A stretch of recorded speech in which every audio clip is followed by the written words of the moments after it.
Sa isang maliit na baybaying barangay sa timog ng Luzon, nakatira si Lito. Isang payak na mangingisdang ang buhay ay umiikot sa alon, hangin at kapritsyo ng dagat. Bata pa lamang siya ay hinubog na siya ng alat ng tubig dagat at gaspang ng lambat. Para kay Lito, ang dagat ay hindi lamang pinagkukunan ng kabuhayan. Ito rin ang kanyang kaibigan, kalaban at tadhana. Ngunit sa mga nakaraang buwan, tila nagbago ang ihip ng hangin. Araw-araw, maaga siyang gumigising bago pa sumilip ang araw sa silangan. Tahimik niyang inaayos ang kanyang bangka, isang lumang kahoy na ilang ulit nang inayos at tinapalan. Ang kanyang lambat ay puno ng buhol, tanda ng paulit-ulit na pagkukumpuni. Ngunit sa kabila ng kanyang sipag at tiyaga, halos wala siyang nahuhuli. Parang tinanggihan na ako ng dagat. Mahina niyang bulong sa sarili isang umaga habang pinagmamasdan ang malawak na karagatan. Sa kanilang maliit na kubo na gawa sa kawayan at nipa, naghihintay ang kanyang asawa na si Aling Rosa at ang kanilang dalawang anak. Hindi man sila nagrereklamo, ramdam ni Lito ang bigat ng kanilang kalagayan. Ang gutom na pilit tinatago sa ngiti, ang pag-asa na unti-unting nauupos. Mag-iingat ka, sabi ni Rosa, habang inaabot sa kanya ang baong kanin at kaunting tuyo. Tumango si Lito, pilit nang ngumiti. May huli ako mamaya, sagot niya, kahit hindi niya sigurado kung totoo iyon. Lumayag siya habang unti-unting sumisikat ang araw, ngunit ang kanyang puso ay mabigat. Ilang oras siyang naghintay sa gitna ng dagat. Inihulog niya ang lambat, hinila at muling inihulog, ngunit paulit-ulit siyang binigo ng kapalaran. Isang maliit na isda lamang ang kanyang nahuli buong maghapon. Habang papalubog ang araw, napaupo siya sa gilid ng kanyang bangka. Pinagmasdan niya ang kulay kahel at pulang sumasalamin sa tubig. Dati, ang ganitong tanawin ay nagbibigay sa kanya ng kapayapaan. Ngunit ngayon, tila isa lamang itong paalala ng kanyang pagkukulang. Hindi pwedeng ganito, bulong niya. Hindi ako pwedeng sumuko. Kinabukasan, ganoon pa rin ang nangyari. At sa sumunod na mga araw, wala ring nagbago. Unti-unting kumalat ang usap-usapan sa barangay. May ilan na nagsasabing malas na raw ang lugar na pinangingisdaan ni Lito. May iba namang nagsasabing baka may nilabag siyang panata sa dagat. Isang lumang paniniwala ng matatanda. Ngunit para kay Lito, hindi niya kayang paniwalaan iyon. Ang dagat ay dagat lang, sabi niya minsan sa kapwa mangingisda. Hindi ito naghihiganti. Ngunit sa kaibuturan ng kanyang isipan, may bahagyang pagdududa. Isang gabi, habang tahimik ang barangay, at tanging huni ng alon ang maririnig, nakaupo si Lito sa labas ng kanilang kubo. Pinagmamasdan niya ang madilim na karagatan. Hanggang kailan? Tanong niya sa sarili. Lumapit si Rosa at umupo sa kanyang tabi. Hindi habang buhay ganito, maranyang sabi. May awa ang Diyos. Napabuntong hininga si Lito. Sana nga. Sa malayo, unti-unting nag-ipon ang maiitim na ulap. Ang hangin ay nagsimulang lumakas. at ang dagat ay tila nagbabadya ng kakaibang galit. Kinabukasan, nagbabala ang matatanda sa barangay. "May paparating na bagyo," sabi ng isa. "Huwag munang pumalaot." Ngunit si Lito, dala ng desperasyon, ay nagpasya pa rin. "Isang huli lang," sabi niya sa kanyang sarili. Kahit kaunti lang. Pinilit siyang pigilan ni Rosa. "Wag na, Lito! Delikado!" Ngunit umiling siya. "Kailangan natin." At sa kabila ng nagbabadyang unos, lumayag siya. Habang papalayo ang kanyang bangka, lalong lumalakas ang hangin. Ang alon ay unti-unting nagiging marahas at ang kalangitan ay nagdidilim. Ngunit hindi na umatras si Lito. Inihulog niya ang kanyang lambat sa gitna ng magulong dagat. Sandali siyang naghintay at biglang may bigat. Sa wakas, bulong niya sabay hila sa lambat. Ngunit bago pa niya tuluyang mayahon ito, isang malakas na alon ang bumangga sa kanyang bangka. Napaatras siya. Sunod-sunod na alon ang humampas. Parang galit na galit ang dagat. Hindi pa ako tapos!" Sigaw niya, pilit na hinahawakan ang lambat. Ngunit isang dambuhalang alon ang tuluyang tumama sa kanya. Sa isang iglap, nawalan siya ng balanse at nahulog siya sa dagat. Ang malamig na tubig ay agad bumalot sa kanyang katawan. Sinubukan niyang umahon, ngunit hinila siya ng malalakas na agos pababa. Pababa ng pababa. Unti-unting nagdilim ang kanyang paningin. Ngunit sa gitna ng kadiliman, may liwanag. Isang kakaibang liwanag na hindi niya maipaliwanag. Habang bumababa siya sa kailaliman, nakita niya ang isang nilalang. Isang anyong tao, ngunit hindi tao. Kumikinang ang katawan nito, parang binubuo ng liwanag at tubig. Mahaba ang buhok na tila sumasabay sa agos. At ang mga mata nito ay nagliliwanag na parang mga bituin sa ilalim ng dagat. At higit sa lahat, ito ay sugatan. Sa kabila ng kanyang takot, may isang bagay na mas malakas sa loob ni Lito. Habag. Dahan-dahan niyang inabot ang nilalang. Sa sandaling iyon, tila tumigil ang galit ng dagat at nagsimula ang isang kwento na magbabago hindi lamang sa buhay ni Lito, kundi sa buong barangay. Sa kailaliman ng dagat, kung saan ang liwanag ng araw ay halos hindi na umaabot, nanatiling gising ang diwa ni Lito. Ang lamig ng tubig ay tila nawala, at ang marahas na alon na kanina'y sumasalanta sa kanya ay biglang napalitan ng kakaibang katahimikan. Sa kanyang harapan ay ang nilalang na kumikinang. Hindi ito karaniwang isda, ni isang halimaw na madalas ikwento ng matatanda sa barangay.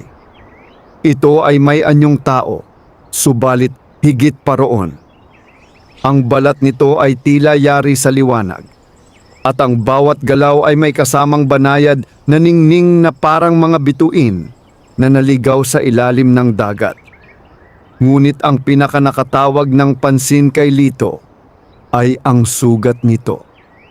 Isang mahabang hiwa sa tagiliran na naglalabas ng mahinang bughaw na liwanag na tila unti-unting nawawala. Hindi na nag-isip si Lito. Sa kabila ng kaba at takot, lumapit siya sa nilalang. Hindi niya alam kung paano siya nakakahinga, ni kung bakit hindi siya nilalamon ng dagat. Ang alam lamang niya, kailangan niyang tumulong. Dahan-dahan niyang hinawakan ang sugat. Sa sandaling iyon, isang kakaibang init ang dumaloy sa kanyang mga kamay. Hindi ito masakit, bagkus ay parang isang banayad na lakas na humihinga sa pagitan ng kanyang mga daliri. Napapikit si Lito. "Kung sino ka man, tulungan mo siya," bulong niya.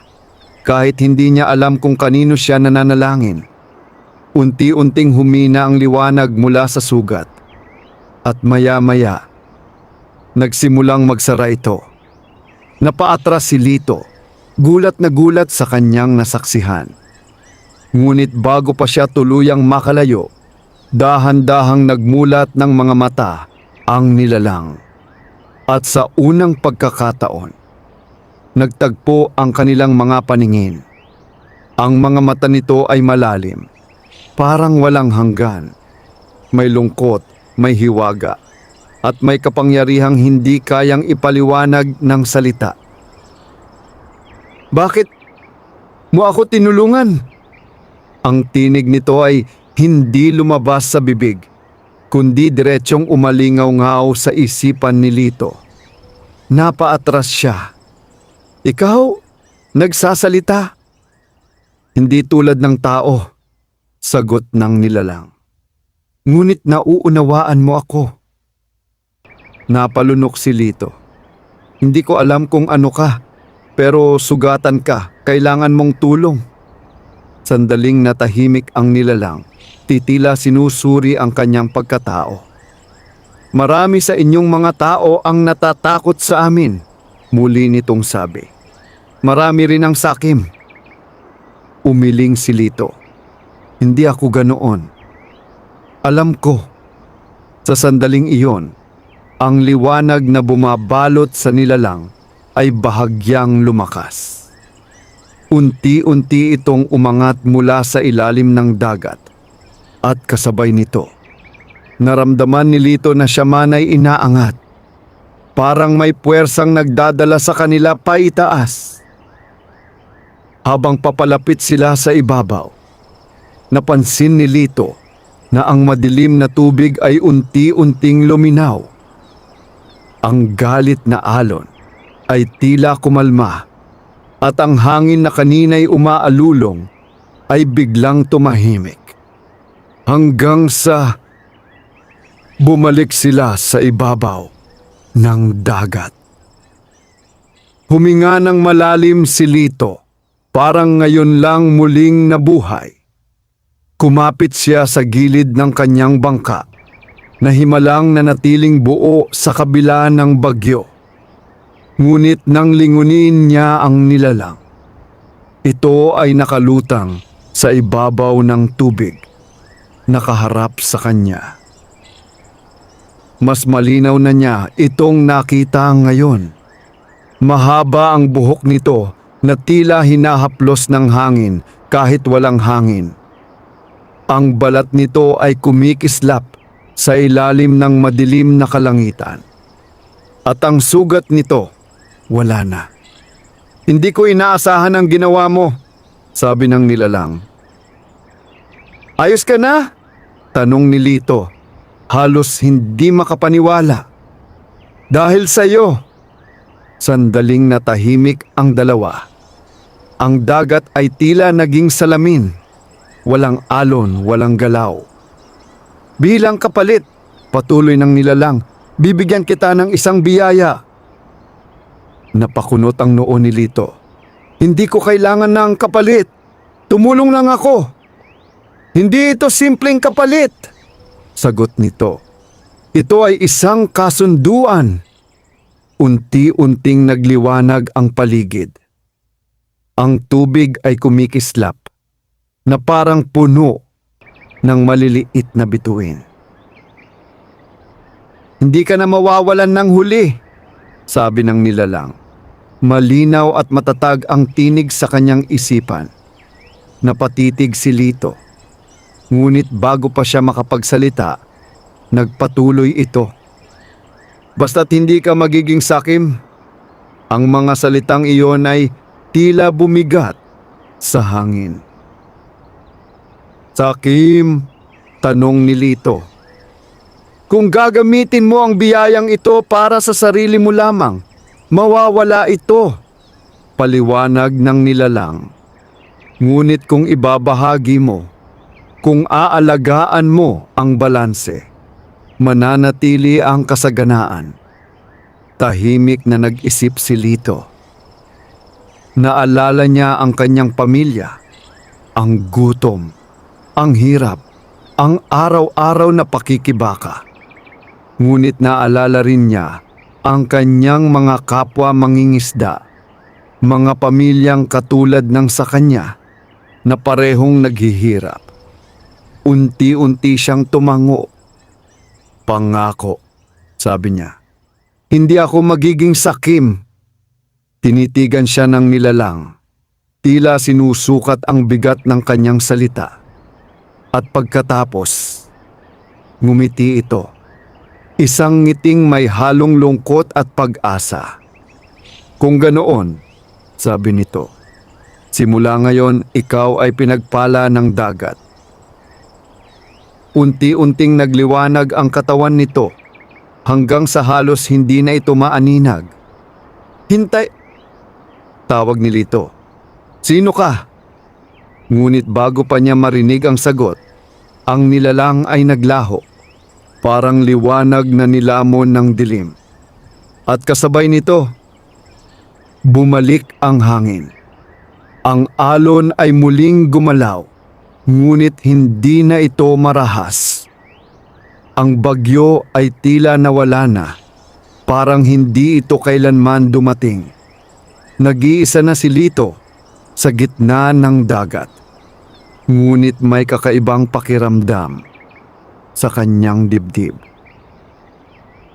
Isang halo ng takot, pagkamangha at pag-asa.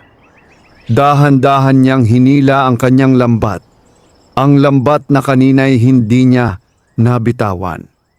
At sa sandaling iyon, naramdaman niya ang bigat, mas mabigat kaysa dati. Hindi kaya bulong niya. Buong lakas niyang hinila ang lambat at nang ito'y kanyang maiahon, napuno ang kanyang bangka ng isda. Malalaki, sariwa at kumikislap sa ilalim ng liwanag ng buwan. Napaatras si Lito, hindi makapaniwala.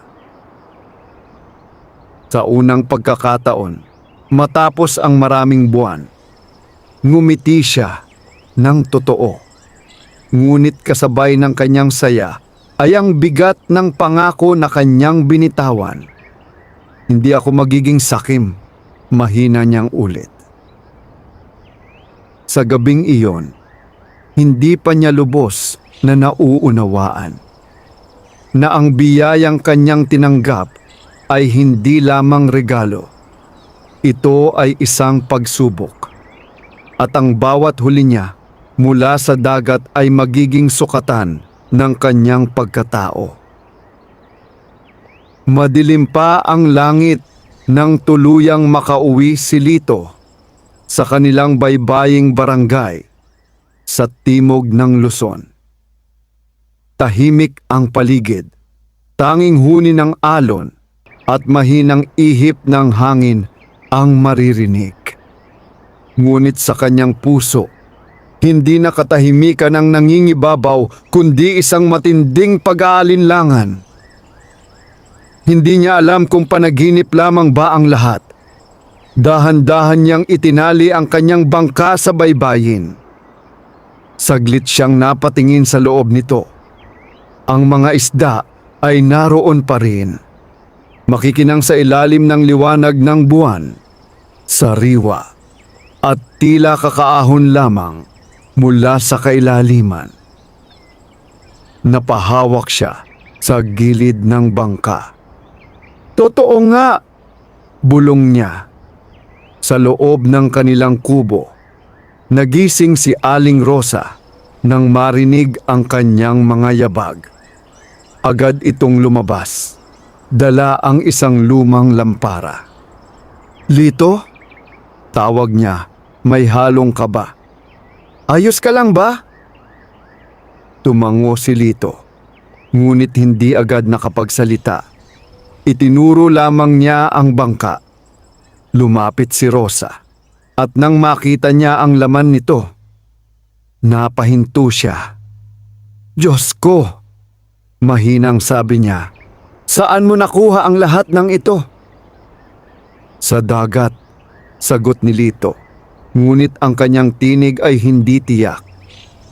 "Pero may nangyari." Umupo sila sa labas ng kubo habang ang mga bata ay natutulog pa. Sa ilalim ng malamlam na liwanag, isinalaysay ni Lito ang lahat. Ang bagyo, ang kanyang pagkahulog, ang liwanag sa kailaliman, at ang nilalang na kanyang tinulungan. Tahimik na nakinig si Rosa. Hindi siya agad nagsalita matapos ang kwento. "Naniniwala ka ba?" tanong ni Lito. Matagal bago siya sumagot. "Hindi ko alam kung ano iyon," sabi niya. "Pero ito," tinuro niya ang bangka na puno ng isda. "Hindi ito kasinungalingan." Napayuko si Lito. "May kondisyon," dagdag niya. "Hindi ako dapat maging sakim." Tumingin si Rosa sa kanya. Seryoso ang mukha. "Kung ganoon, mas lalong kailangan nating mag-ingat." Sumikat ang araw ng gabing iyon na tila mas maliwanag kaysa dati. At sa unang pagkakataon sa loob ng maraming buwan, hindi na walang laman ang kanilang hapag. Kinabukasan, mabilis na kumalat ang balita sa buong barangay. "Si Lito, ang dami raw nahuli." "Hindi nga. Kahapon lang wala siyang makuha." Isa-isang dumating ang mga kapitbahay. Nagtataka at humahanga. Ang ilan ay nag-aalok na bumili. Ang iba na may nagtanong kung saan siya pumalaot. Ngunit sa halip na itago ang kanyang biyaya, ginawa ni Lito ang hindi inaasahan. "Maghati-hati tayo," sabi niya. Napatingin sa kanya yung mga tao, tila hindi makapaniwala. "Sigurado ka?" tanong ng isang matandang mangingisda. Tumango si Lito. "Hindi naman namin kayang ubusin lahat. Mas mabuti nang makinabang ang lahat." Isa-isang namahagi si Lito ng isda sa matatanda, sa may sakit, sa mga pamilyang halos wala nang makain. Tahimik na pinagmamasdan siya ni Rosa, at sa kanyang mga mata ay may halong pag-aalala at paghanga. Ganito pala ang ibig sabihin ng hindi pagiging sakim. Bulong niya sa sarili. Ngunit hindi lahat ay natuwa. Sa gilid ng grupo, nakatayo si Mang Dario, isa sa pinakamatagal ng mangingisda sa barangay. Kilala siya sa pagiging tuso at mapagmatyag. Pinagmasdan niya si Lito, ang kanyang bangka, at ang dami ng kanyang huli. "Hindi normal to," bulong niya. Lumapit siya kay Lito. "Saan ka pumalaot kagabi?" "Sa dati lang," sagot ni Lito. Hindi ako naniniwala," malamig na sabi ni Mang Dario. "May sikreto ka." Ngumiti lamang si Lito. "Wala akong tinatago."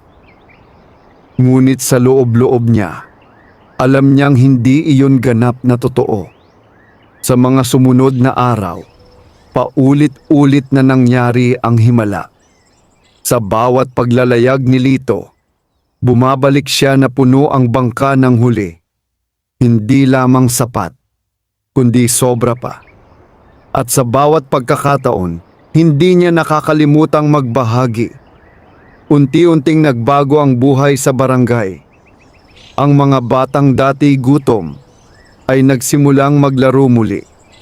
Ang mga ina ay hindi na kinakailangang mag-alala sa susunod na kakainin.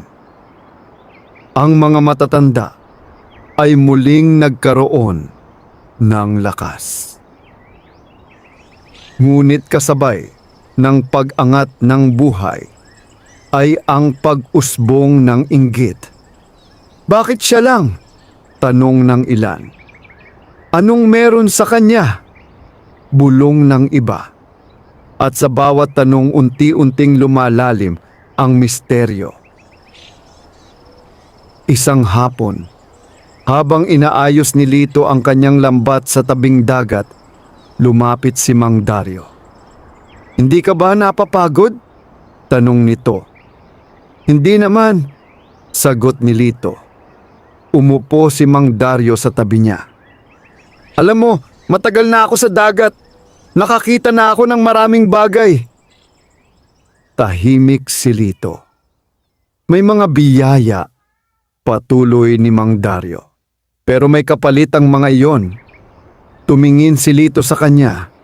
Ano ang ibig mong sabihin? Walang libreng biyaya, sagot nito. At kung meron man, hindi iyan nagtatagal. Tumayo si Mang Dario at iniwan siya. Ngunit ang mga salitang iyon ay nanatili sa isip ni Lito. Kinagabihan, muli siyang pumalaot. Tahimik ang dagat, walang bagyo, walang malakas na hangin. Ngunit sa kanyang puso, may kakaibang bigat. Inihulog niya ang lambat at tulad ng inaasahan, napuno ito muli. Ngunit sa pagkakataong iyon, hindi siya agad natuwa. Sa halip, naalala niya ang sinabi ng nilalang. Basta't hindi ka magiging sakim. Napatingin siya sa malawak na dagat. Hanggang saan ang hangganan? Bulong niya. Sa unang pagkakataon, napagtanto ni Lito na ang tunay na pagsubok ay hindi ang kakulangan, kundi ang kasaganaan. At sa bawat araw na lumilipas, mas lalong lumalapit ang sandali kung saan kailangan niyang patunayan, kung kaya ba niyang panindigan ang kanyang pangako. Lumipas ang mga linggo at ang dating tahimik na barangay sa baybayin ng Luzon ay unti-unting nagbago. Kung dati maririnig ang mga buntong hininga ng mga mangingisda tuwing umaga, ngayon ay napalitan ito ng tawanan at sigla. Ang mga lambat na dati tuyot at walang laman ay muli nang nabibigyan ng saysay. At sa gitna ng pagbabagong ito, iisa ang pangalan na madalas mabanggit. Si Lito. Ngunit kasabay ng pag-usbong ng pag-asa ay ang unti-unting pag-usbong ng ibang damdamin. Hindi lahat ay kasing gaan ng kalooban ni Lito. Isang umaga, habang papalubog pa lamang ang dilim at ang araw ay nagsisimula ng sumilip sa abot tanaw. Nagtipon-tipon ang ilang mangingisda sa tabi ng dalampasigan. Nakakapagtaka na, sabi ni Nestor, isa sa kanila. Pare-pareho naman tayong pumapalaot, pero bakit siya lang ang palaging sagana? Hindi na yan basta tsamba, sagot ng isa pa. Tahimik na nakikinig si Mang Dario sa gilid. Ang kanyang mga mata ay nakatuon sa malayong dagat kung saan madalas pumalaot si Lito. May tinatago siya, malamig niyang wika. Kung ganoon, ani Nestor, dapat malaman natin. Nagkatinginan ng grupo. Sa hangin, may isang desisyon na unti-unting nabubuo. Samantala, sa kanilang kubo, Tahimik na naghahanda si Lito para sa isa na namang paglalayag. Ngunit sa pagkakataong ito, may kakaibang pakiramdam sa kanyang dibdib. Isang uri ng pag-aalinlangan na hindi niya maipaliwanag. Parang may mali, sabi niya habang inaayos ang kanyang lambat. Lumapit si Rosa. Ano ang iniisip mo? Hindi ko alam, sagot niya. Parang may nagmamasid. Saglit na natahimik si Rosa. Lito, maingat niyang sabi. Habang lumalaki ang biyaya, lumalaki rin ang tukso. Napatingin si Lito sa kanya. Anong ibig mong sabihin? Hindi lang sa'yo, sagot ni Rosa. Sa iba rin. Hindi na siya sumagot, ngunit ang mga salita ng kanyang asawa ay tumatak sa kanyang isipan. Lumayag si Lito ng araw na iyon na may bahid ng pag-iingat. Tahimik ang dagat, tila walang anumang panganib. Ngunit sa likod ng kanyang pakiramdam, may isang aninong hindi niya makita, ngunit ramdam niya. Inihulog niya ang lambat. At tulad ng nakasanayan, napuno ito. Ngunit bago pa niya ito tuluyang maiahon, napansin niya ang isang kakaibang galaw sa malayo. Isang bangka. At hindi ito nag-iisa. 3. Nakatigil sa hindi kalayuan, tila nagmamasid. Kumunot ang noo ni Lito. Kilala ko ang mga bangkang iyon, bulong niya. At sa sandaling iyon, naunawaan niya. Sa kabilang banda ng dagat, tahimik na pinagmamasdan ni Mang Dario at ng kanyang mga kasama si Lito. Hintayin niyo! Bulong ni Mang Dario. May ginagawa siya. Wala naman tayong nakikita, sagot ng isa. Maghintay ka lang, matigas na sabi ni Mang Dario. Ngunit habang tumatagal, wala silang makitang kakaiba. Walang ritual, walang kakaibang galaw. Isang ordinaryong mangingisda lamang na naghuhulog at humihila ng lambat. Imposible, bulong ni Nestor. Paano siya nagkakaroon ng ganoong karaming huli? Ngunit si Mang Dario ay hindi kumbinsido. Hindi natin siya pwedeng bantayan lang, sabi niya. Kailangan nating subukan. Paano? Ngumiti siya, isang nangiting walang init. Gayahin natin siya. Kinagabihan, lumabas muli ang grupo. Tinularan nila ang bawat galaw ni Lito, ang lugar, ang oras, ang paraan ng paghahagis ng lambat.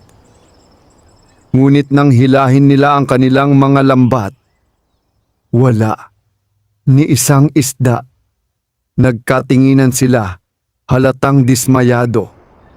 Niloloko tayo, galit na sabi ni Nestor. Ngunit si Mang Dario ay nanatiling tahimik. Hindi ito simpleng paraan, bulong niya. May iba pa. Sa mga sumunod na araw, lalong tumindi ang kanilang pagbabantay.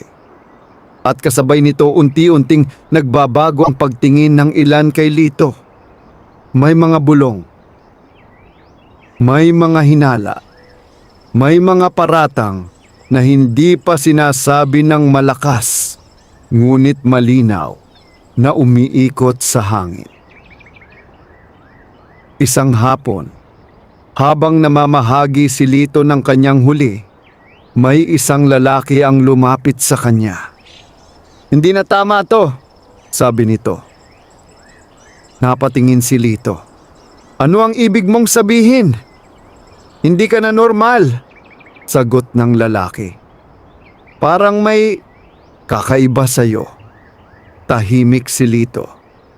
Kung may sikreto ka, patuloy ng lalaki, dapat ibahagi mo. Ngumiti si Lito. ngunit may lungkot sa kanyang mga mata. Ibinabahagi ko na ang kaya ko, ngunit ang sagot na iyon ay hindi sapat. Kinagabihan, muling pumalaot si Lito, ngunit sa pagkakataong iyon, hindi siya nag-iisa. Hindi man niya sila nakikita. Alam niyang may sumusunod sa kanya. Inihulog niya ang lambat at habang hinihintay niya ang sandali ng paghila, napapikit siya. Sa kanyang isipan bumalik ang tinig ng nilalang. Hindi ka na mawawalan ng huli, basta't hindi ka magiging sakim. Dahan-dahan siyang huminga. At sa unang pagkakataon, may takot. Hindi sa dagat, hindi sa bagyo, kundi sa tao. Sa malayo, tahimik na papalapit ang mga bangka ni Mang Dario. Sa kanilang mga mata, hindi na ito simpleng paghahanap ng katotohanan. Ito ay naging pagnanasa. At sa bawat sandaling lumilipas, ang pagnanasa na iyon ay unti-unting nagiging panganib. Sa gabing iyon, nagsimula ang isang bagong yugto sa buhay ni Lito. Isang yugto kung saan ang kanyang pinakamalaking kalaban ay hindi na ang dagat, kundi ang puso ng tao. Hindi pa man lubos na sumisikat ang buwan, naramdaman na ni Lito ang bigat ng gabi. Tahimik ang dagat, ngunit hindi ito ang katahimikang nagbibigay ng kapayapaan. Ito ay katahimikang may itinatago, parang may nagmamasid sa bawat galaw, sa bawat paghinga. Habang dahan-dahan niyang inihahanda ang kanyang lambat sa gitna ng malawak na karagatan sa timog ng Luzon, pilit niyang pinapakalma ang kanyang sarili. Hindi ka nag-iisa, bulong ng kanyang isipan. At alam niyang totoo iyon. Sa di kalayuan, nakasilip sa dilim ang tatlong bangka. Tahimik. Nakatago sa anino ng gabi. Sa gitna ng mga ito ay si Mang Dario. Nakapako ang tingin kay Lito. Huwag kayong gagawa ng ingay, pabulong niyang utos. Hintayin natin. Ang kanyang mga mata ay hindi lamang naghahanap ng sagot, naghahanap ito ng patunay. Patunay na may lihim si Lito. At patunay na maaari nila itong kunin. Samantala, hindi na nagkunwaring walang nararamdaman si Lito. Kung sino man kayo, mahina niyang sabi. Habang nakatingin sa madilim na paligid, alam kong nandyan kayo. Walang sumagot. Ngunit sapat na yon upang patunayan ang kanyang hinala. Huminga siya ng malalim. Hindi ito para sa akin lang, bulong niya sa sarili, na para bang pinapaalala ang kanyang pangako. Dahan-dahan niyang inihulog ang lambat sa tubig. Tahimik. Walang kakaibang liwanag. Walang himala na makikita ng mata. Isang simpleng kilos lamang. Ngunit sa ilalim ng dagat, may nangyayari. Sa mga bangka ni Mang Dario, nakatutok ang lahat ng mata kay Lito. Wala naman, bulong ni Nestor. Parang normal lang. Maghintay ka, sagot ni Mang Dario. Lumipas ang ilang sandali. At biglang, napansin nila ang paghila ni Lito. Mabigat. Halata sa galaw ng kanyang mga kamay. Ngayon na, mahinang sabi ni Mang Dario. Unti-unti silang lumapit. Hindi agad napansin ni Lito ang kanilang paglapit. Nakafocus siya sa paghila ng lambat. Ramdam niya ang bigat, higit pa sa dati. Ngunit kasabay nito ay ang kakaibang kaba. Parang may mali. At nang linggunin niya, nakita niya sila. 3 bangka. Palapit. Hindi na nakatago. "Ano ang kailangan ninyo?" sigaw ni Lito. Walang sagot. Sa halip, lalo pang lumapit ang mga ito hanggang sa halos magkatabi na ang kanilang mga bangka. Tumayo si Mang Dario. "Ngayon hindi ka na makakaiwas," malamig niyang sabi. Napakunot ang noo ni Lito. "Umiwas saan?" "Sa katotohanan," sagot nito. "Ipakita mo sa amin kung paano mo ginagawa." Humigpit ang hawak ni Lito sa lambat. "Wala akong ginagawa," sagot niya. "Nangingisda lang ako." "Hindi kami tanga," sigaw ni Nestor. "Pareho lang tayo ng ginagawa, pero ikaw ay laging sagana," dugtong ni Mang Dario. Tahimik si Lito. Hindi niya alam kung paano ipapaliwanag ang isang bagay na siya mismo ay hirap unawain. "Hindi ito sikreto na pwedeng kunin," mahinahon niyang sabi. Ngunit ang kanyang katahimikan ay lalo lamang nagpalala ng kanilang hinala. "Kung hindi mo sasabihin," sabi ni Mang Dario, "kami na ang kukuha." Bago pa makapagsalita si Lito, biglang tumalon ang isa sa mga lalaki papunta sa kanyang bangka. "Hoy!" sigaw ni Lito. Sinundan ito ng isa pa. Nagkagulo ang bangka. Pinilit nilang hawakan ang lambat. Pilit itong inaagaw mula kay Lito. "Bitawan mo yan!" sigaw niya.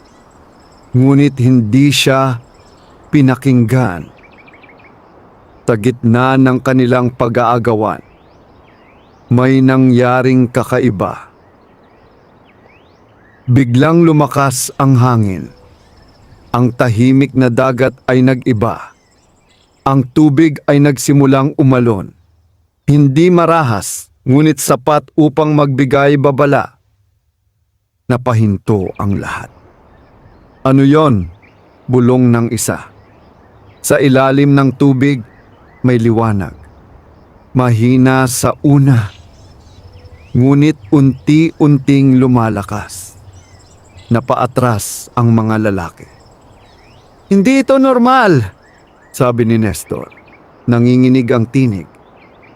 Ngunit si Mang Dario ay hindi pa rin umatras. "Panakot lang yan," sabi niya, kahit halata ang kaba sa kanyang mga mata. Sa gitna ng liwanag, nanatiling hawak ni Lito ang lambat.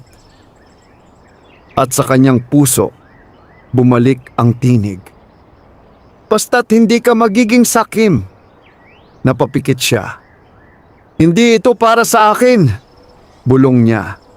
"Hindi rin ito para sa kanila." Dahan-dahan niyang binitawan ang lambat. Napatingin ang lahat sa kanya. "Anong ginagawa mo?" sigaw ni Nestor. Ngunit hindi siya sumagot.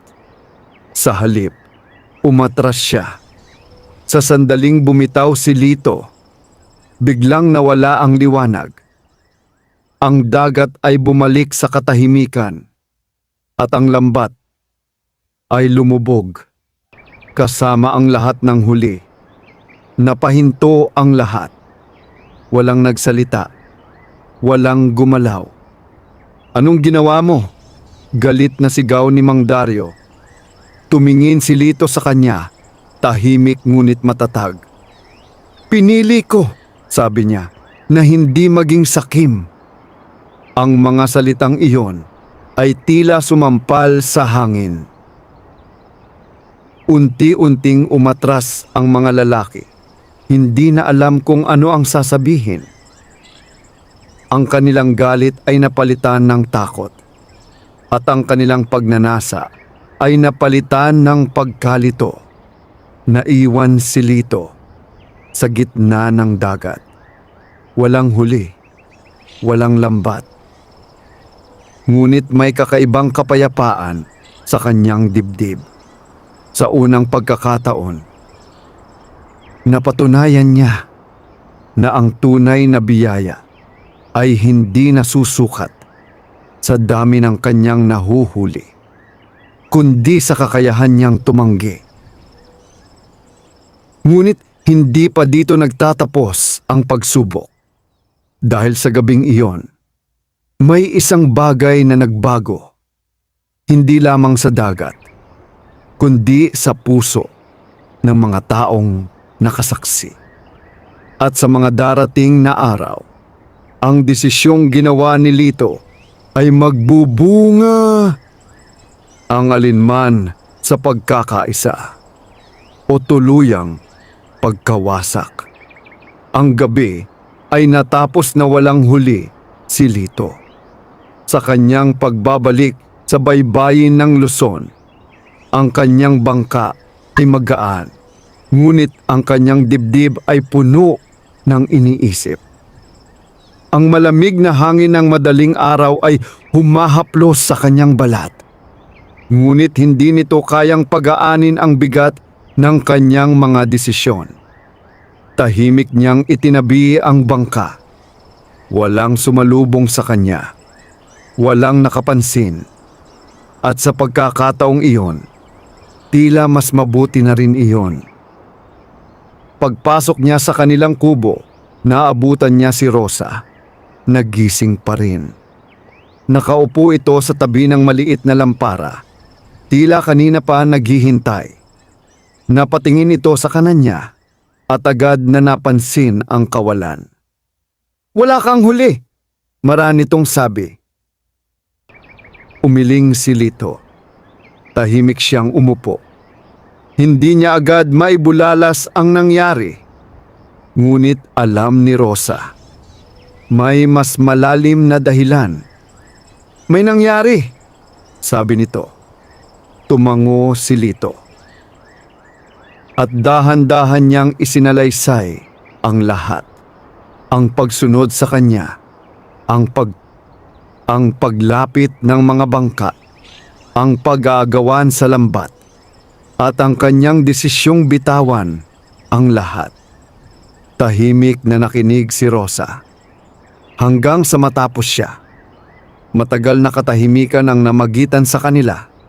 "Pinili mo ang tama," sa wakas ay sabi ni Rosa. Napatingin si Lito. "Pero kapalit noon, wala tayong dala." "Hindi lahat ng tama ay may kasamang agad na gantimpala," sagot niya. "Minsan, pagsubok lang muna." Ngunit hindi naging madali ang sumunod na mga araw. Sa unang pagkakataon matapos ang maraming linggo, muling naramdaman ni Lito ang kakulangan. Wala siyang lambat. At kahit pilitin niyang pumalaot gamit ang natira niyang kagamitan, hindi na siya makakuha ng huli tulad ng dati. Unti-unting bumalik ang gutom sa kanilang hapag. Sa barangay, kumalat ang balita. Tinapon daw niya ang huli niya. Baliw na ba siya? Sayang. Kung ako yon, hindi ko bibitawan. Ngunit may iba ring nakasaksi. At sa kanilang mga mata, hindi galit ang nangingibabaw, kundi pagkalito. Isang umaga, habang nag-aayos si Lito ng sirang lambat na hiniram niya, may lumapit sa kanya. Si Nestor. Tahimik itong tumayo sa kanyang harapan. "Bakit mo ginawa yon?" tanong nito. Hindi agad sumagot si Lito. "Hindi mo ba naiintindihan?" dagdag ni Nestor. "Ang daming tao ang pwedeng makinabang doon."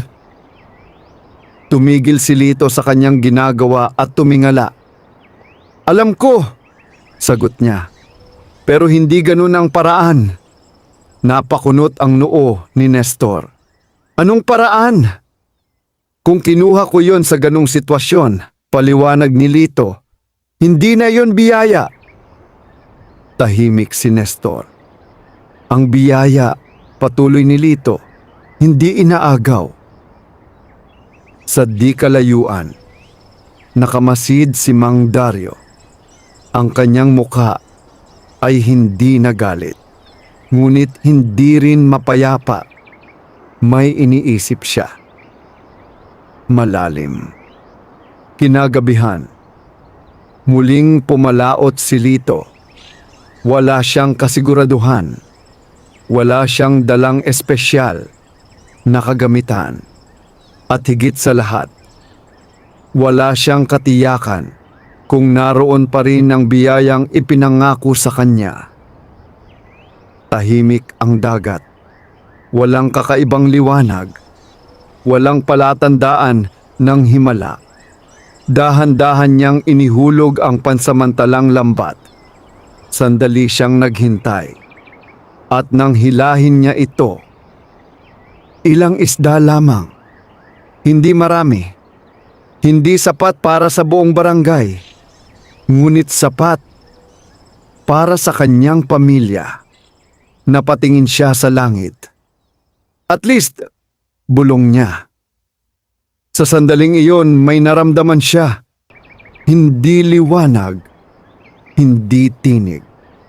Ngunit isang pakiramdam. Parang may nakamasid. Hindi nagbabantay. Hindi nagbabanta. Kundi naghihintay. Lumipas ang ilang araw na ganoon ang sitwasyon. Hindi na bumalik ang sobra-sobrang huli. Ngunit hindi rin siya tuluyang nawalan. Parang may balanse na unti-unting binubuo. At sa bawat araw, mas nauunawaan ni Lito na ang biyaya ay hindi para abusuhin, kundi para ingatan. Isang hapon, habang nakaupo si Lito sa tabing dagat, lumapit si Mang Dario. Hindi na ito galit, ngunit may kakaibang bigat ang kanyang presensya. Akala ko dati, sabi nito, ang lakas ng tao ay nasa dami ng kaya niyang kunin. Tahimik si Lito. Pero mali pala ako, dagdag niya. Napatingin si Lito sa kanya. Mas mahirap pala ang marunong tumanggi, patuloy ni Mang Dario. Sa unang pagkakataon, may bahid ng paggalang ang kanyang tinig. Hindi pa huli ang lahat, sabi ni Lito. Napangiti ng bahagya si Mang Dario. Para saan? Para matuto, sagot niya. Sa paglubog ng araw, ang dalampasigan ay muling naging tahimik. Ngunit sa katahimikang iyon, may bagong umuusbong. Hindi lamang pag-asa, kundi pag-unawa. At sa kailaliman ng dagat, sa lugar na hindi naaabot ng liwanag ng araw, may isang nilalang na muling nagmulat ng mga mata. Tahimik itong nakatingin sa ibabaw, naghihintay, hindi ng kapalit, kundi ng pagpapatunay. Ang mga sumunod na araw sa baybaying barangay ng Luzon ay tila bumalik sa dating anyo. Ngunit hindi na ito katulad ng dati. May pagbabago, hindi sa dagat, kundi sa mga tao. Si Lito ay muling namumuhay sa pagitan ng sapat at kakulangan. Ang kanyang mga huli ay hindi na umaapaw tulad ng dati, ngunit hindi rin siya tuluyang nawawalan. Sapat para sa kanyang pamilya, ngunit hindi na sapat upang ibahagi sa buong barangay. At iyon ang nagsimulang maging mabigat. Isang umaga, habang naglalakad siya sa dalampasigan, may mga batang lumapit sa kanya. Kuya Lito, sabi ng isa, may dala ka bang isda ngayon? Napahinto siya. Tumingin siya sa dala niyang maliit na lambat. 3 isda lamang ang laman. Ngumiti siya, ngunit may lungkot. Pasensya na, Ito lang ang nakuha ko. Nagkatinginan ang mga bata. Okay lang po, sagot nila, kahit halatang umaasa pa rin. Tahimik na pinagmamasdan ni Lito ang kanilang pag-alis. Sa kanyang dibdib, may kirot. Kinagabihan, tahimik siyang nakaupo sa labas ng kanilang kubo, kasama si Rosa. Mas mabigat pala to, sabi niya. Ano? Tanong ni Rosa. Yung alam mong kaya mong tumulong dati, pero ngayon hindi na, sagot niya. Napatingin si Rosa sa malayo. Hindi mo nawala ang kakayahan mong tumulong, sabi niya. Nagbago lang ang paraan. Pero hindi sapat, bulong ni Lito. Sa kabilang dako ng barangay, muling nagtipon ng ilang mangingisda. Hindi na sila galit, ngunit hindi rin sila kontento. Napansin nyo? Sabi ni Nestor. Simula nung gabing yon, nagbago lahat. Hindi na siya ganoon kasagana, sagot ng isa. At tayo, ganoon pa rin, dagdag ng isa pa. Tahimik si Mang Dario. Ngunit ang kanyang isipan ay abala. Paano kung, biglang sabi ni Nestor, ang biyaya niya, pwede nating makuha? Napatingin ang lahat sa kanya. Anong ibig mong sabihin? Tanong ng isa. Kung may pinanggalingan yon, paliwanag ni Nestor, hanapin natin. Tahimik ang grupo. At unti-unting nabuo ang isang ideya. Isang ideyang mas mapanganib kaysa sa nauna. Kinagabihan, habang natutulog ang barangay, may ilang bangka ang tahimik na lumayag. Hindi kasama si Lito. Hindi rin nila siya kailangan. Sa kanilang isip, sapat na ang nakita nila. Dito yon, bulong ni Nestor habang nakatingin sa dagat. Sigurado ka? Tanong ng isa. Dito siya pumalaot lagi, sagot niya. Tahimik nilang inihulog ang kanilang mga lambat. Naghintay. Sandali. Minuto. Ngunit wala. Hindi pwede, sabi ni Nestor. Pilit na hinihila ang lambat. Dapat meron dito. Ngunit nang iangat nila ito, walang laman. Isa-isang napatingin ang grupo sa isa't isa. At sa sandaling iyon, nagbago ang dagat. Ang tubig ay biglang kumilos. Hindi tulad ng bagyo. Hindi marahas. Ngunit may kakaibang bigat. Parang may presensyang lumitaw mula sa kailaliman. Ano yon? Bulong ng isa.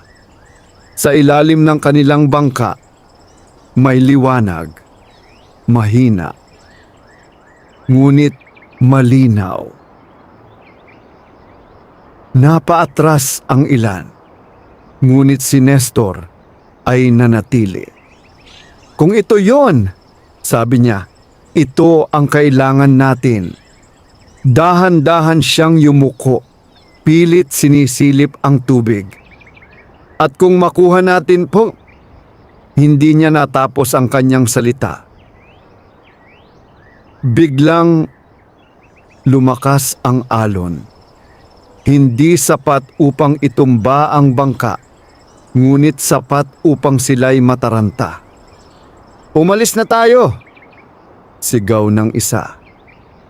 Ngunit si Nestor ay hindi pa rin gumagalaw. Hindi! Sagot niya. Ito na yon. Sa sandaling iyon, sa malayo, may isang bangka na papalapit. Si Lito. Nagising siya sa gitna ng gabi dala ng kakaibang pakiramdam. Parang may tumatawag sa kanya, hindi sa salita, kundi sa kanyang kalooban. At nang sumilip siya sa dagat, alam niyang may mali. Pagdating niya sa lugar, agad niyang nakita ang mga bangka. "Nestor!" sigaw niya. Napalingon ng grupo. "Anong ginagawa niyo dito?" dagdag niya. Ngunit bago pa sila makasagot, lumakas ang liwanag sa ilalim ng tubig. Napahinto ang lahat. Ang dagat ay tila naging salamin. At sa gitna ng liwanag, may isang anyo. Hindi pa ito lubos na malinaw, ngunit sapat upang maramdaman nila na hindi ito para sa kanila. "Umalis na kayo," sabi ni Lito, mariin. Ngunit si Nestor ay tumayo. "Huli na," sagot niya. "Nandito na tayo." Sa sandaling iyon, naunawaan ni Lito na ang tunay na pagsubok ay hindi lamang para sa kanya, kundi para sa lahat. At sa kailaliman ng dagat, ang nilalang na minsang tinulungan ni Lito ay muling nagpakita. Hindi na bilang sugata, kundi bilang tagapagbantay. Ang liwanag ay lumakas, at ang gabi ay hindi na muling naging tahimik. Sa gitna ng madilim na dagat sa baybayin ng Luzon, ang liwanag mula sa kailaliman ay unti-unting lumakas. Hindi na ito simpleng kislap, kundi isang presensyang hindi maikakaila. Ang tubig ay tila huminto. Ang hangin ay nawala.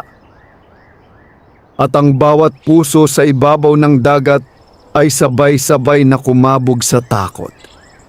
Unti-unting umangat mula sa kailaliman ang anyo. Ang nilalang, mas malinaw na ngayon. Hindi na sugatan, hindi na mahina, kundi puno ng kapangyarihan at katahimikan. Ang kanyang anyo ay tila binubuo ng liwanag at tubig. At ang kanyang mga mata ay nagliliwanag na parang malalim na bituin. Napaatras ang ilan sa mga mangingisda. Hindi ito tao, bulong ng isa. Ngunit si Nestor ay nanatiling nakatayo kahit nanginginig ang kanyang mga kamay.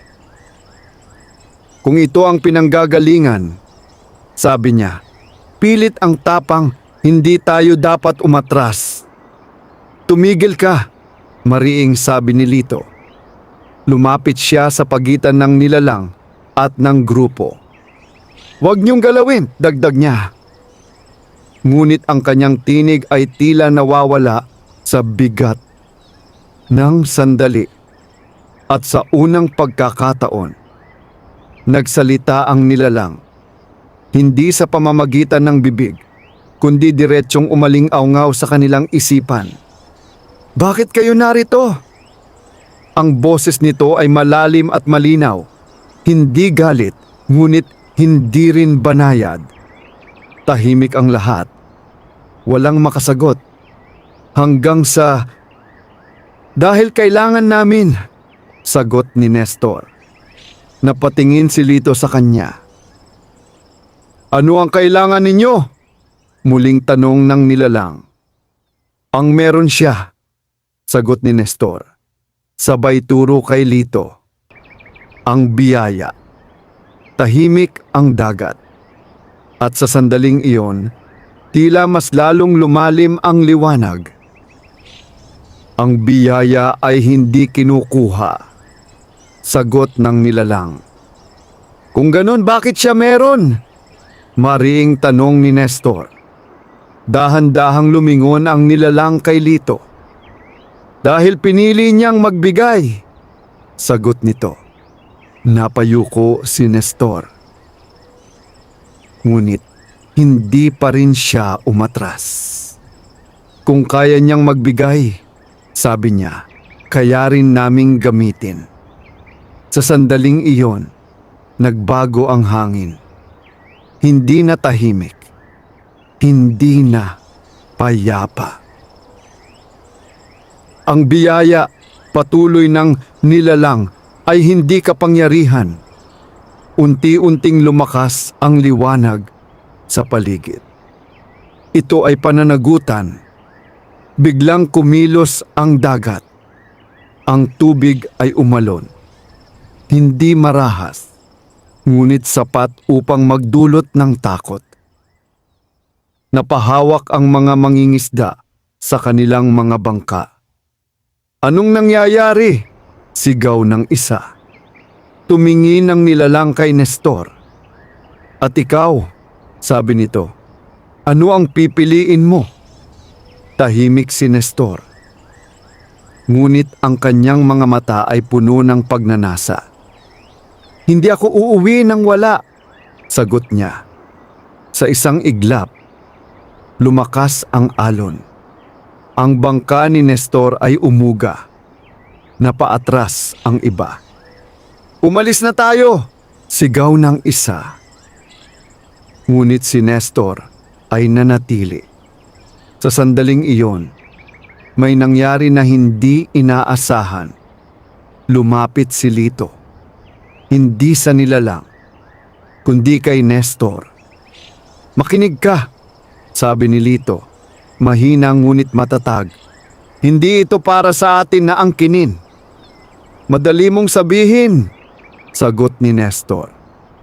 Ikaw ang meron. Meron ako dahil pinili kong hindi angkinin, sagot ni Lito. Napahinto si Nestor. Kung kukunin mo ito, patuloy ni Lito, mawawala rin ito. Tahimik ang paligid. Ang liwanag ay nananatili. At ang dagat ay tila naghihintay. Dahan-dahang bumaba ang tingin ni Nestor. Sa unang pagkakataon, may pag-aalinlangan. Ngunit bago pa siya makapagsalita, biglang lumakas ang alon. Isang malakas na hampas ang tumama sa kanyang bangka. Napabitaw siya at nahulog sa dagat. Nestor! Sigaw ng iba. Sa ilalim ng tubig, muling bumalot ang liwanag. At sa gitna nito, si Nestor. Nakaharap ang nilalang.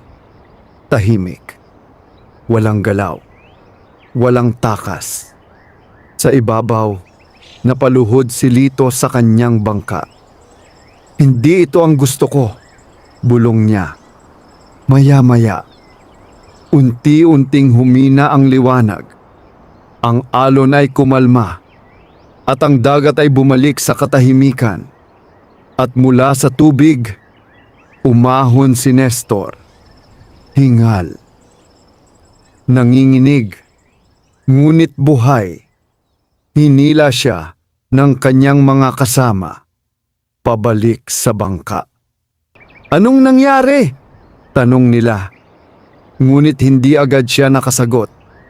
Sa kanyang mga mata, wala na ang pagnanasa.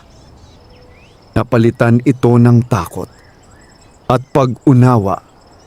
Dahan-dahan siyang tumingin kay Lito. Hindi ito para sa atin, mahina niyang sabi.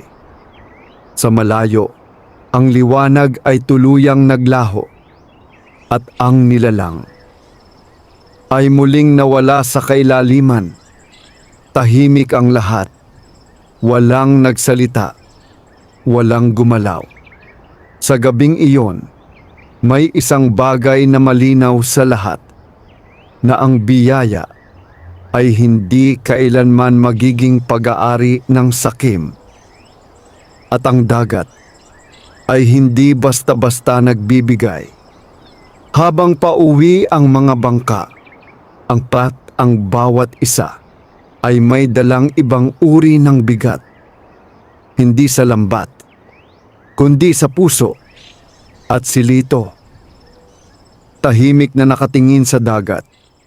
Alam niyang hindi pa tapos ang lahat dahil ang tunay na pagsubok ay hindi lamang kung paano tatanggap ng biyaya, kundi kung paano ito iingatan sa gitna ng tukso ng mundo. Matapos ang gabing iyon, tila may bagong umusbong na katahimikan sa baybaying barangay ng Luzon. Isang katahimikang hindi bunga ng takot, kundi ng pagninilay. Ang mga mangingisdang dating puno ng pagdududa at pagnanasa ay naging tahimik. Ang kanilang mga mata ay hindi na naghahanap ng sikreto, kundi tila may hinahanap na sagot sa kanilang sarili. At sa gitna ng pagbabagong iyon, si Lito ay nanatiling simple, patuloy sa kanyang araw-araw na pamumuhay, tahimik na pumapalaot, tahimik na umuuwi. Ngunit hindi na siya katulad ng dati. Isang umaga, habang ang araw ay dahan-dahang sumisilip sa abot tanaw, muling pumalaot si Lito. Ang dagat ay payapa. Walang kakaibang liwanag. Walang pahiwatig ng hiwaga. Ngunit sa kanyang puso, may kakaibang kapanatagan. Hindi na siya umaasa sa himala. Hindi na rin siya natatakot sa kakulangan. Inihulog niya ang lambat. At habang hinihintay ang sandali, napapikit siya. Hindi siya humiling. Hindi siya nagdasal para sa kasaganaan. Sa halip, nagpasalamat siya. Nang hilahin niya ang lambat, muli niyang naramdaman ang bigat. Ngunit sa pagkakataong iyon, hindi siya nagulat. Hindi siya nagtanong. Tahimik niyang iniahon ang lambat. At muli, ito ay puno. Hindi kasing dami ng dati, ngunit sapat para sa kanya at para sa iba. Napangiti si Lito. Salamat, bulong niya sa hangin. Sa kanyang pagbalik sa barangay, hindi na ito naging balita. Wala nang bulungan. Wala nang pagdududa. Sa halip, isa-isang lumapit ang mga tao. Hindi upang magtanong, kundi upang tumulong. Tutulungan ka namin sa pag-ayos ng lambat, sabi ni Nestor. Maghahati tayo sa huli, dagdag ng isa. Magtutulungan tayo, sabi ni Mang Dario. Napatingin si Lito sa kanila. Sa unang pagkakataon, hindi niya nakita ang inggit sa kanilang mga mata, kundi pagbabago. Unti-unting nabuo ang isang bagong sistema sa barangay. Hindi na kanya-kanya. Hindi na palakasan. Sa halip, nagkaroon ng pagkakaisa. Ang bawat huli, kahit maliit, ay pinagsasama-sama. Ang bawat pamilya ay may bahagi. At ang bawat mangingisda ay may papel. Hindi na si Lito ang sentro ng kasaganaan, kundi ang buong barangay. Isang hapon, habang pinagmamasdan ni Lito ang mga batang naglalaro sa dalampasigan, lumapit sa kanya si Mang Dario. Hindi ko inaakala na darating tayo dito, sabi nito. Saan? Tanong ni Lito.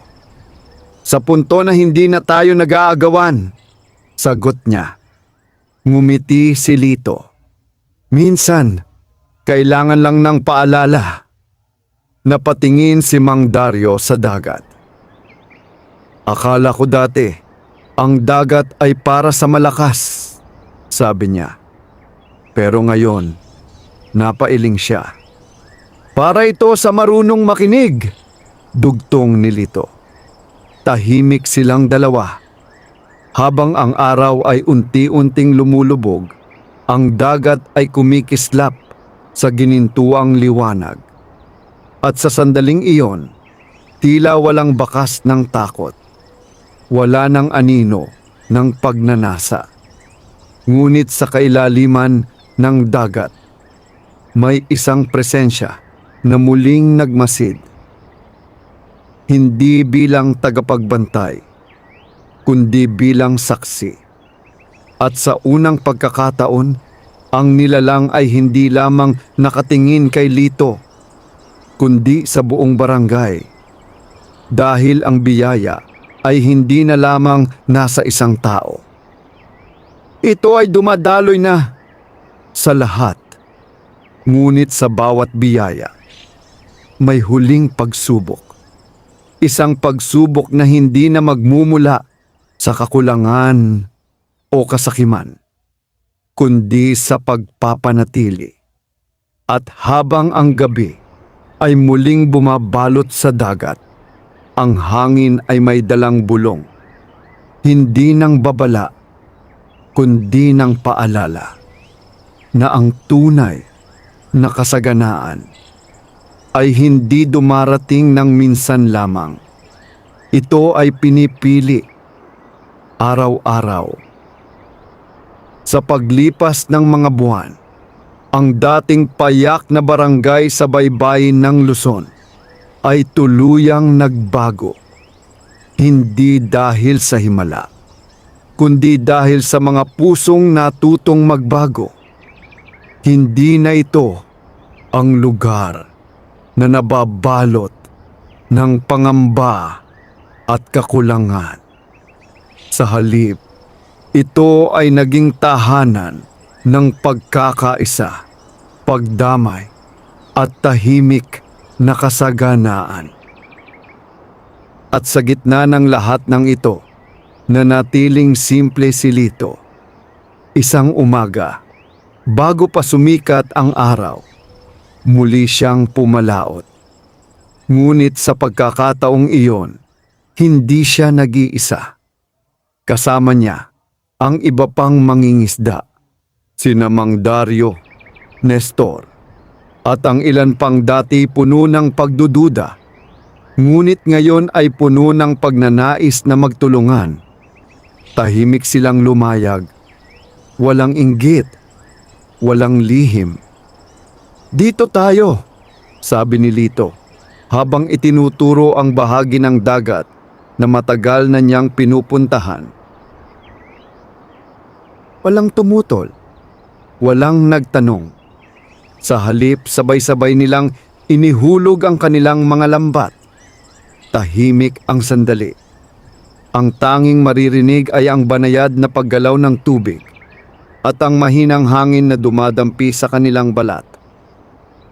At sa sandaling iyon, walang nag-iisip ng sariling pakinabang.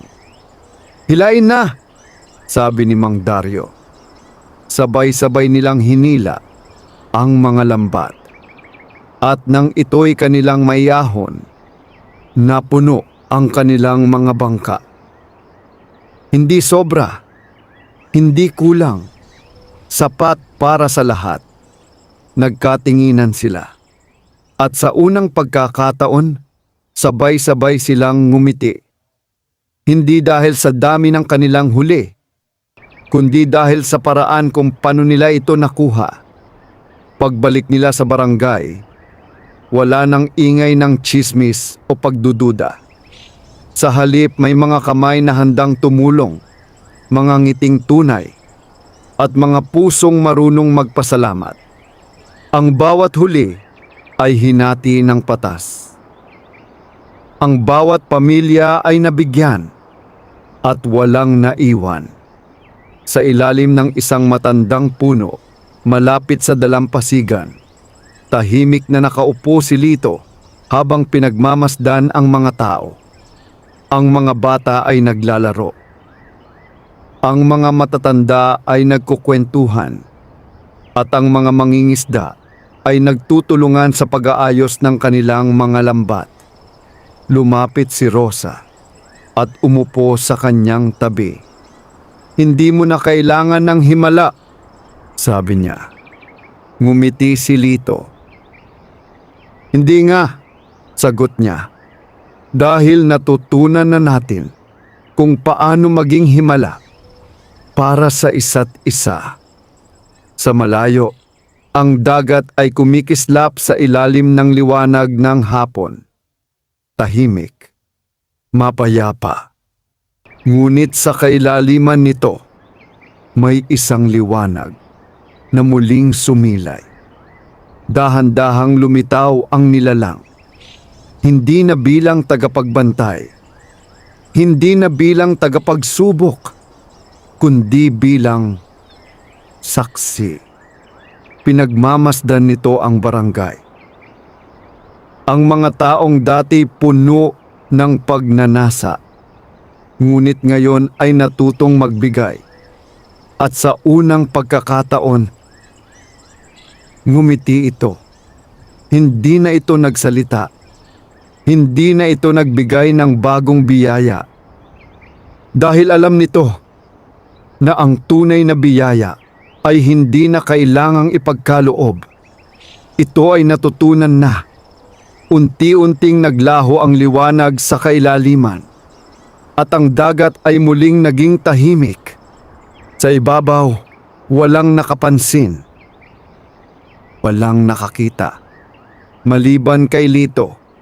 Sa isang saglit, napatingin siya sa malayo at sa kanyang puso, naramdaman niya ang presensya. Hindi bilang hiwaga, kundi bilang paalala.